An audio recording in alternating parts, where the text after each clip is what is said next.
अलाहाबाद उच्च न्यायालयाचे न्यायमूर्ती पांडे यांनी विश्व हिंदू परिषदेच्या एका कार्यक्रमात म्हटलं की हा देश बहुसंख्याकांच्या इच्छेनेच चालेल, त्यांच्या जे मनात असेल तेच घडेल.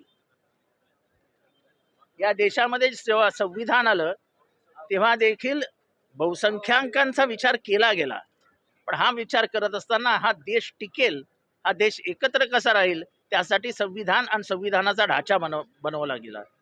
आज या मूळ संविधानाला आणि त्याच्या ढाच्यालाच चॅलेंज देण्यात आलेला आहे. एखादा न्यायाधीश जाऊन व्यासपीठावर म्हणू शकतो की हा देश बहुसंख्याकांच्या इच्छेप्रमाणे चालेल, याचा अर्थ तो संविधानाप्रमाणे चालणार नाही.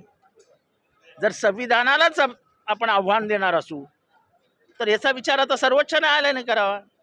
या राज्यातला प्रत्येक न्यायाधीश उठेल आणि संविधानावरती आव्हान निर्माण करेल, तसं टीकात्मक बोलेल, तर हा देश अराजकतेकडे निघून जाईल. बघूया आता सर्वोच्च न्यायालयाचे न्यायाधीश किंवा मुख्य न्यायमूर्ती ह्या जजच्या वक्तव्यावरती काय भूमिका घेतात. जर भारतातल्या जजेसचं समट झालं असेल तर मग विचार करण्यासारखी गोष्ट आहे. सर्वोच्च न्यायालयाने गांभीर्याने घेण्याची गोष्ट आहे.